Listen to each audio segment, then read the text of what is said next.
आपण सीआरओचा front panel आणि त्याचे कंट्रोल्स बघितले.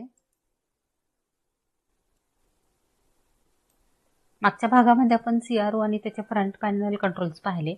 तर ह्या फ्रंट पॅनल कंट्रोल्स मध्ये ऑन ऑफ स्विच आणि त्याचबरोबर focus control, intensity control, AC DC selector, ground, Y shift, volts per division, time per division, X input, Y input हे कंट्रोल्स बघितले. आता ह्याच्या पुढच्या भागामध्ये आपल्याला सीआरओचे ऍप्लिकेशन्स बघायचे आहेत. सीआरओचे ऍप्लिकेशन्स म्हणजे सीआरओचे उपयोग. तर सीआरओच्या उपयोगामध्ये प्रामुख्याने सीआरओचा उपयोग हा वेव्हफॉर्मचा अभ्यास करण्यासाठी होतो. जसं की आपण बघितलं सीआरओ च्या सहाय्याने आपण द्विमितीय चित्र आपल्याला पाहायला मिळतं. वेळेनुसार बदलणारं चित्र आपल्याला सीआरओच्या पडद्यावरती पाहायला मिळतं. त्यामुळं वेगवेगळ्या तरंगांचा अभ्यास करण्यासाठी सीआरओ वापरतात.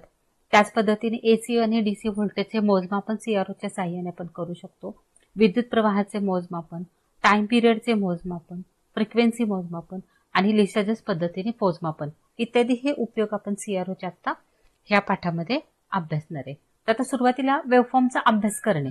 ह्याच्यामध्ये काय केले की सीआरओ वरती वेव्हफॉर्मचा अभ्यास करण्यासाठी वेव्हफॉर्मचे व्होल्टेज जे आहे ते इनपुटला देतात आणि स्क्रीनवरती वेव्हफॉर्मचा आकार व्यवस्थित करण्यासाठी वोल्ट्स पर डिव्हिजनचा नॉब वापरतात आणि त्या वेव्हफॉर्मला स्थिर करण्यासाठी टाइम पर डिव्हिजनचा नॉब वापरतात.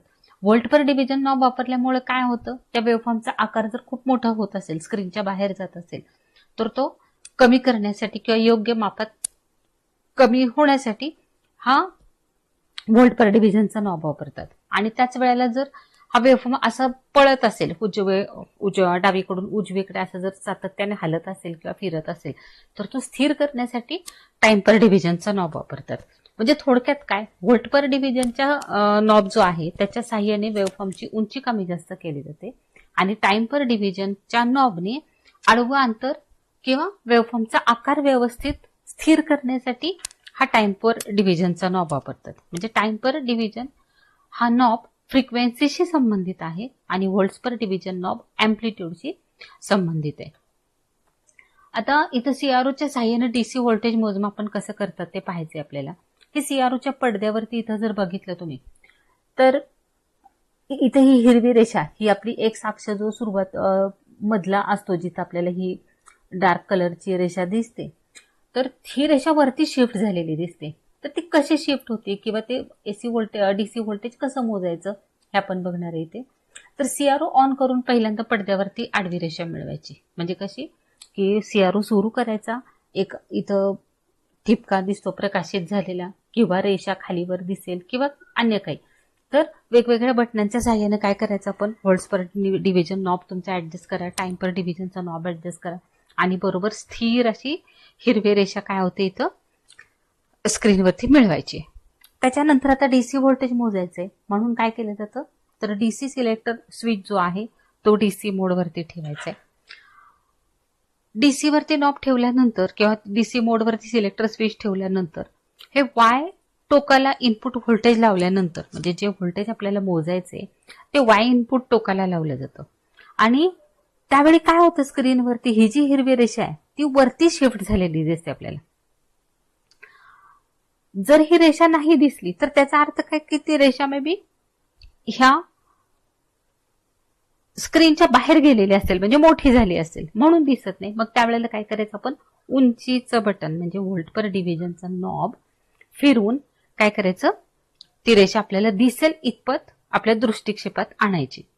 त्याच्यानंतर ही रेषा ह्या अक्षापासून एक्स अक्षापासून उभ्या दिशेत किती डिव्हिजन शिफ्ट झाली ते मोजायचे. मग ह्या डिव्हिजन अशा मोजतात. हे पहा, हे समजा ही एक डिव्हिजन आहे, ह्या दोन आहेत, मग हे समजा 2.2 असेल, 4 असेल, ज्या काही असतील त्या, तर त्या उभ्या डिव्हिजन मोजायच्या आणि उभ्या डिव्हिजन मोजल्यानंतर त्या डिव्हिजनला स्केलनी गुणल्यानंतर आपल्याला व्होल्ट्स मिळतात. म्हणजे उभ्या रेषेत किती डिव्हिजन शिफ्ट मोजायच्या आणि अज्ञात व्होल्टेज किती असेल, मग उभ्या डिव्हिजन गुणिले व्होल्ट पर डिव्हिजन स्केल. म्हणजे समजा उभ्या डिव्हिजन जर 2 असतील तर आणि व्होल्ट पर डिव्हिजनचा स्केल समजा 5 व्होल्ट असेल, 5 व्होल्ट पर डिव्हिजन, तर 5 गुणिले 2 10 व्होल्ट हे डीसी व्होल्टेज असणार आहे. त्यानंतर येतो भाग हा एसी व्होल्टेजचे मोजमापन. डीसी प्रमाणेच एसी व्होल्टेज मोजमापनामध्ये सीआरओच्या पडद्यावरती आडवी रेषा आणायची, त्याच्यानंतर एसीडीसी नॉब, इथं मात्र आता एसीडीसी नॉब करायचं काय, तर सीआरओच्या साहाय्याने आपण आता एसी व्होल्टेजचे मोजमापन पाहायचे. डीसी व्होल्टेज मोजमापन आपण बघितलं. आता एसी व्होल्टेज मोजमापन करताना काय करायचं आपल्याला, सीआरओच्या पडद्यावरती प्रथम हा उभा तरंग आणायचा, स्थिर करायचा. अँप्लिट्यूड पर डिव्हिजन आणि व्होल्ट्स पर डिव्हिजन ह्या नॉबच्या साहाय्याने तरंग स्थिर आणायचा. आणि त्यानंतर आता इथं एसी व्होल्टेज मोजायचे. जसं आपण डीसीला हे पूर्ण उभी रेषा वरती किती शिफ्ट झाली तशी मोजली, तसं इथं काय करायचं आपल्याला, पीक ते पीक अंतर मोजायचं. हे पहा, म्हणजे हा जो पूर्ण फेरा आहे त्याचं हे वरचं पीक म्हणायचं त्याला, शिखर, आणि खालचं शिखर. तर ह्या दोन्हीतलं अंतर, नंबर ऑफ डिव्हिजन्स मोजायच्या. आणि त्या नंबर ऑफ डिव्हिजनला जसं डीसी मध्ये केलं त्याच पद्धतीने काय करतात, व्होल्ट्स पर डिव्हिजन स्केलने गुणायचे.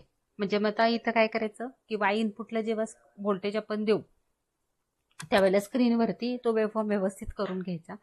पीक ते पीक व्होल्टेज मोजून त्याला व्होल्ट पर डिव्हिजन स्केलने गुणायचं. त्या आलेल्या किमतीला 2 ने भागायचं आणि 0.707 ने गुणाकार करायचा, की जेणेकरून आपल्याला त्या एसी व्होल्टेजची आरएमएस किंमत मिळते. पीक व्होल्टेज आणि आरएमएस मध्ये फरक आहे. आपण 11वी मध्ये शिकलो आहे की पीक व्होल्टेज आणि आरएमएस व्होल्टेज वेगळं असतं. जेव्हा पीकला 0.707 ने गुणतो आपण त्यावेळेला आरएमएस व्होल्टेज मिळतं. म्हणजे मल्टीमीटरने जे व्होल्टेज मोजतो आपण ते आरएमएस असतं. तर त्या पद्धतीने हे व्होल्टेज मिळण्यासाठी म्हणून त्या व्होल्टेजला 0.707 व्होल्टने आपल्याला काय करायचे, गुणायचे.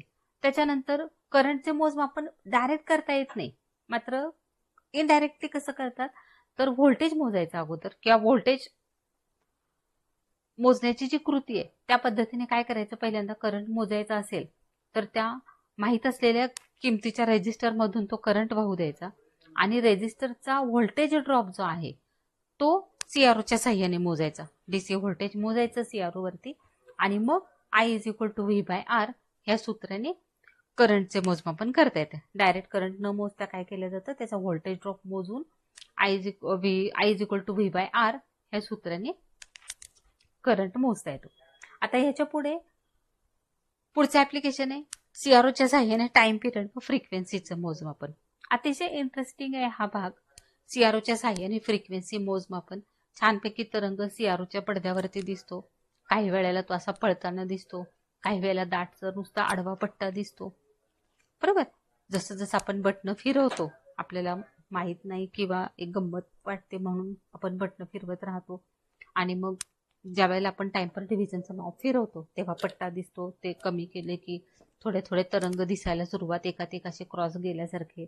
आणि असं करत करत मग आपल्याला स्थिर वेव्हफॉर्म आपल्याला काय करायचे, त्याची फ्रिक्वेन्सी मोजायची किंवा टाइम पिरियड मोजायचा आहे. तर त्यासाठी स्थिर तरंग सीआरओच्या पडद्यावरती आणला जातो. आता फ्रिक्वेन्सीची व्याख्या काय आहे, तर एका सेकंदात पूर्ण होणाऱ्या फेऱ्यांच्या संख्येला फ्रिक्वेन्सी म्हणतात, बरोबर.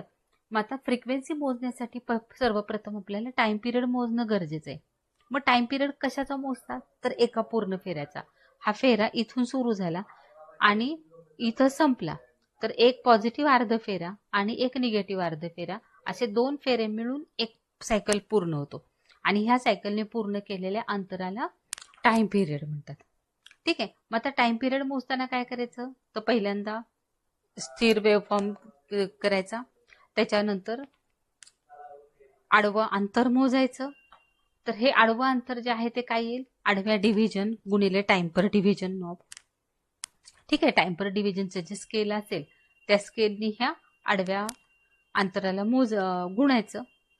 उदाहरणार्थ जर आडव्या डिव्हिजन 2 असतील आणि स्केल जर 10 मिलीसेकंद पर डिव्हिजन असेल तर टी बरोबर 2 डिव्हिजन गुणिले 10 मिलीसेकंद हे झालं 20 मिलीसेकंद. म्हणजे हा टाइम पिरियड कसा काढला आपण, आडव्या डिव्हिजन मोजल्या गुणिले टाइम पर डिव्हिजनचं स्केल ते येतं 20 मिलीसेकंद आणि मग टी बरोबर 20 मिलीसेकंद आहे. तर फ्रिक्वेन्सीची व्याख्या काय आपण बघितली की एका सेकंदात पूर्ण होणाऱ्या फेऱ्यांची संख्या पाहिजे आपल्याला. तर F is equal to 1/t ह्या सूत्राने फ्रिक्वेन्सी काढतात. जर टी बरोबर 20 मिलीसेकंद आहे तर F is equal to 1/t म्हणजेच 1/20 मिलीसेकंद म्हणजेच 1000 भागिले 20 हे 50 हर्ट्झ ही फ्रिक्वेन्सी चे मोजमापन झाले की 50 हर्ट्झ फ्रिक्वेन्सी आहे. टाइम पिरियड मोजून फ्रिक्वेन्सीचं मोजमापन कसं करतात ते पाहिलं. आपण आता टाइम पिरियडचे मोजमापन कसं करतात ते बघितलं की टाइम पिरियड मोजून फ्रिक्वेन्सीचे मोजमापन कसं करतात. आता फ्रिक्वेन्सी मोजमापनाची दुसरी पद्धत आहे ही लिसाजेस पद्धत आहे. ह्याच्यासाठी ड्युअल ट्रेसचं सीआरओ वापरतात. एक्स इनपुटला एक फ्रिक्वेन्सी देतात, वाय इनपुटला एक फ्रिक्वेन्सी. म्हणजे एका इनपुटला सिग्नल जनरेटरमधून माहीत असलेली फ्रिक्वेन्सी द्यायची आणि दुसऱ्या इनपुटला माहीत नसलेली फ्रिक्वेन्सी म्हणजे जी मोजायची आहे ती. आणि मग त्या फ्रिक्वेन्सी ह्या दोन टोकांना दिल्यानंतर हे एक विशिष्ट पॅटर्न आपल्याला स्क्रीनवरती दिसतात पडद्यावरती. काही वेळेला हा गोल दिसतो, काही वेळेला हा असे आडवे 2 गोल दिसतात, हे असे 3 दिसतात, 4 दिसतात, 5, काही वेळेला हे असे उभे दिसतात. तर ह्या फिगरचं मोजमापन किंवा फिगरचं निरीक्षण करून आपल्याला हे फ्रिक्वेन्सी किती आहे हे पाहू शकतो. जर ज्ञात फ्रिक्वेन्सी आणि अज्ञात फ्रिक्वेन्सी जर सारखी असेल एफ एक्स बरोबर एफ वाय तर हा गोल असा दिसतो. इतर लिहिले पहा एफ एक्स बरोबर एफ वाय. जर दोन्ही फ्रिक्वेन्सी सारख्या जेव्हा जुळतात अज्ञात फ्रिक्वेन्सी आणि ज्ञात त्यावेळेला हा गोल दिसतो. जर अज्ञात फ्रिक्वेन्सी हे ज्ञात फ्रिक्वेन्सीच्या दुप्पट असेल तर हा असा दिसतो. तिप्पट असेल तर असा दिसतो. चौपट असेल तर ह्या तरंग 4 उभे दिसतात. हे उभे स्पर्शबिंदू जे आहेत आडवे स्पर्शबिंदू ह्या एक्स अक्षावरती होणारे ते 4 स्पर्शबिंदू इथे दिसतात. इथे 5 आहेत. म्हणजे मग ही फ्रिक्वेन्सी काय आहे की अज्ञात फ्रिक्वेन्सीच्या सारखी आहे, दुप्पट आहे, तिप्पट आहे, चौपट आहे, पाचपट आहे ह्या पद्धतीने. आणि जर उभे दिसतील तर फ्रिक्वेन्सी अज्ञात फ्रिक्वेन्सीच्या निम्मी आहे, 1/3 आहे, 1/4 आहे, 1/5 आहे. ह्या पद्धतीने लिसाजेस फिगर्स ज्या आहेत त्या फिगर्सच्या साहाय्याने फ्रिक्वेन्सीचे मोजमापन केले जाते. आता याच्यानंतर सीआरओच्या साहाय्याने फेज मोजमापन करताना सुद्धा ह्या आकृत्यांचाच वापर करतात. इथं ह्या स्क्रीनवरती वेगवेगळ्या आकृत्या दिसतात पहा तुम्हाला. 2 सिग्नल्स एक्स आणि वाय इनपुटला दिल्यानंतर असे वेगवेगळे तरंग दिसतात आपल्याला किंवा हे वेगवेगळे आकार दिसतात. त्याला लिसाजेस फिगर असं म्हणतात. तर हे तरंगावरून आपल्याला 2 सिग्नल जे मोजायचे किंवा त्या 2 सिग्नल मधला जो फेज फरक मोजायचा आहे तो किती आहे हे समजतं. जर अशी रेषा दिसली तिरकी तर त्याचा अर्थ की 2 तरंगांमध्ये 0 अंशाचा फेज फरक आहे. हा असा तरंग जर दिसला इलिप्स सारखा तर तो 45 डिग्री आहे. हा जर गोल दिसला तर 90 अंश आहे. ही रेषा आता इकडच्या ऐवजी अशी असेल डावीकडून उजवीकडे खाली येणारी तर हा 180 अंशाचा फेज फरक आहे. हा गोल असा तिरका असेल तर 270 आहे. ही रेषा इकडून इकडे असेल डावीकडून उजव्या कोपऱ्यात वरती जाणारी तर 360 अंशाचा फेज फरक आहे जर सारखे असेल तर. त्याच्यानंतर एकाच 2 प्रमाण जर असेल तर अशा प्रत्येक अंशासाठी हे वेगवेगळे फिगर्स आपल्याला पडद्यावरती दिसतात. हे फिगर जर असतील तुम्हाला तुमच्याकडे तर हे मोजमापन तुम्ही प्रत्यक्ष करू शकता किंवा मग सूत्राच्या साहाय्याने एफ एक्स भागिले एफ वाय बरोबर थीटा साइन इनवर्स थीटा ह्या सूत्राप्रमाणे हा फेज मोजता येतो. आणि शेवटचा भाग हे सीआरओ मधला आहे की सीआरओचे प्रकार पाहिजेत आपल्याला. याच्यामध्ये सीआरओचे प्रकार जे आहेत त्या dual trace CRO, multi trace CRO, dual beam CRO आणि मल्टिपल बीम सीआरओ. तर ड्युअल ट्रेस सीआरओ जो आहे त्याच्यामध्ये सुरुवातीला एक रेषा मिळते आणि या एका ट्रेसच्या इलेक्ट्रॉनिक स्विचच्या साहाय्याने 2 वेगवेगळ्या इनपुटसाठी 2 स्वतंत्र ट्रेस मिळवता येतात. ज्या सीआरओ मध्ये एकच इलेक्ट्रॉन गन वापरून इलेक्ट्रॉन बीमचे 2 ट्रेस मध्ये रूपांतर करतात त्याला ड्युअल ट्रेस म्हणतात. म्हणजे एकदा एक 2 वेव्हफॉर्मचा अभ्यास जर करायचा असेल तर एकच इलेक्ट्रॉन बीम असं आलटून पालटून तो दोन्ही सिग्नलचं मोजमापन करतो त्याला ड्युअल ट्रेस म्हणतात. मल्टी ट्रेस म्हणजे एक इलेक्ट्रॉन गन आहे पण वेगवेगळे इनपुट देऊन 2 ट्रेस किंवा 3 ट्रेस असे एका पाठोपाठ एक मिळवता येतात त्याला मल्टी ट्रेस म्हणतात.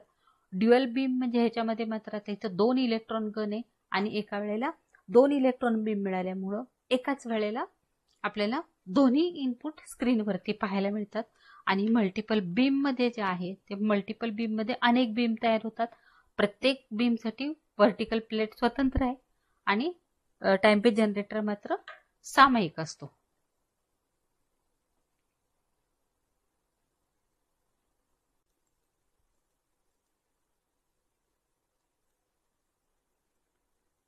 सीआरओ नंतर आपण डिजिटल मल्टीमीटर ह्या उपकरणाचा अभ्यास करणार आहे.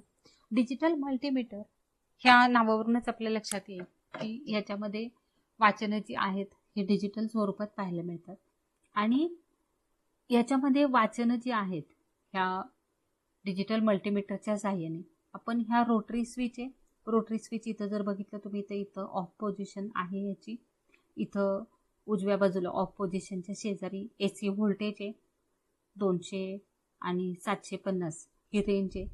त्याच्यानंतर इकडे DC करंट आहे. त्याच्यानंतर रेजिस्टन्स मोजमापन आहे, इथं व्होल्टेज आहे आणि इथं रेजिस्टन्स मोजमापन आहे. त्याच पद्धतीने इथे HFE म्हणजे ट्रान्झिस्टर पॅरामीटर्स आहेत, कंटिन्युटी टेस्ट याच्या साहाय्याने करता येते. असे वेगवेगळे उपयोग ह्या एकाच मल्टीमीटरच्या साहाय्याने इथे जर बघितलं तुम्ही तर हे एवढे उपयोग ह्या डिजिटल मल्टीमीटरचे आहेत.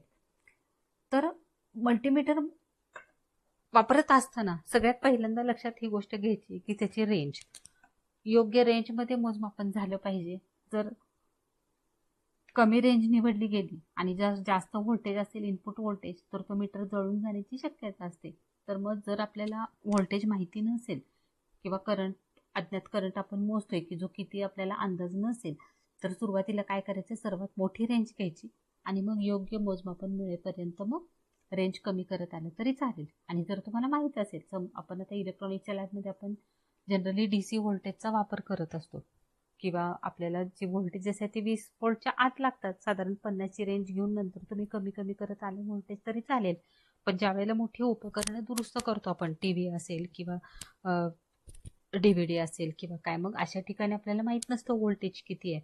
तर अशा वेळेला एकतर उपकरणाची पूर्ण माहिती घेतल्याशिवाय हे प्रयोग करायचे नाहीच आहेत आणि मग व्होल्टेजचा अंदाज घेऊन मग काय करायचं, आपल्याला योग्य रेंजचा वापर करायचा आहे. आता इथं जसं की दिले रेजिस्टन्स मोजमापन आहे, रेजिस्टन्स मोजमापनमध्ये काय करतात, कॉमन सॉकेटमध्ये काळी प्रोब आणि व्होल्ट ओहमच्या सॉकेटमध्ये लाल प्रोब जोडायची. सिलेक्टर नॉब आवश्यक रेजिस्टन्स रेंजवरती फ्रंट पॅनलवर सेट करायचा. लाल आणि काळ्या प्रोबच्या दुसऱ्या टोकाला रेजिस्टर जोडायचा आणि मग रेजिस्टर जोडल्यानंतर तिथं आपल्याला LCD डिस्प्लेवरती हे रीडिंग ओहम किंवा किलो ओहम जे काही असेल ते मिळू शकतं. सेम व्होल्टेजसाठी सुद्धा कॉमन सॉकेटमध्ये काळ्या प्रोबचे एक टोक आणि व्होल्ट ओहम सॉकेटमध्ये लाल प्रोबचे टोक जोडायचे. सिलेक्टर नॉब हा आवश्यक DC किंवा AC व्होल्टेजवरती सेट करायचा आहे आणि ज्यावेळेला ज्या ठिकाणचं मंडळातलं व्होल्टेज मोजायचे त्या दुसरे टोक त्या मंडळामध्ये जोडल्यानंतर आपल्याला जे रीडिंग दिसेल ते डिस्प्लेवरती अंकीय स्वरूपात मिळेल. करंटच्या मोजमापनासाठी इथे काय करायचे, करंटवरती सेट करायचे. सिलेक्टर नॉब हा आवश्यक DC किंवा AC करंटवरती सेट करायचे आणि मग मंडळाचा भाग तोडायचा आहे. करंट मोजत असताना ती कृती अशी आहे की एक भाग तोडून नंतर सिरीजमध्ये करंट मोजतात. दोन्ही ठिकाणी लाल आणि काळा प्रोब जोडून दुसरं टोक बघायचं आणि करंटचं रीडिंग तुम्हाला स्क्रीनवरती मिळेल. त्यानंतर ही डिजिटल मल्टीमीटरची वैशिष्ट्ये आहेत की DMM हा अचूक साधन असून वस्तुस्थल भेद ही मानवी आणि वस्तुस्थल भेद ही त्रुटी नाहीशी करतो. म्हणजे अचूक मोजमापन ह्याच्या साहाय्याने मिळतं आपल्याला. ह्याचा आकार आकार लहान आहे आणि अंकीय स्वरूपात लांब अंतरावरून सुद्धा अचूक रीडिंग घेता येतं. DMMची अचूकता जास्त आहे, इनपुट इम्पेडन्स जास्त आहे, त्याच्यामुळे लोडिंग परिणाम होत नाही. DMMची किंमत तुलनेनं कमी आहे. अॅनालॉग मल्टीमीटर जर बघितले आपण तर त्याची सिस्टीम जी आहे PMMC मुवमेंट वगैरे त्याच्यामुळे ह्याची किंमत जास्त असते. तशी ह्या DMMची किंमत कमी आहे. DMMला 0 सेटिंगची गरज नसते, डायरेक्ट तो रीडिंग दर्शवू शकतो. इथं आता थोडक्यात मल्टीमीटरची ठोकळाकृती दाखवली आहे. इथं कॉन्स्टंट करंट सोर्स आहे, रोटरी स्विच आहे, AC DC व्होल्टेज मोजमापन, इथं DC व्होल्टेज आहे ते डायरेक्ट मोजू शकतो. AC व्होल्टेज मोजायचं असेल तर तिथं रेक्टिफायर सर्किट आहे आणि इथं अॅनालॉग टू डिजिटल कन्व्हर्टर आणि शेवट हा डिजिटल डिस्प्ले. तर इथून इनपुट दिल्यानंतर पाहिजे ती व्होल्टेजची रेंज निवडून पाहिजे ते रेजिस्टन्स सर्किटमध्ये आणले जातात. गरज असेल त्यावेळेला रेक्टिफायर सर्किटमध्ये जोडला जातो.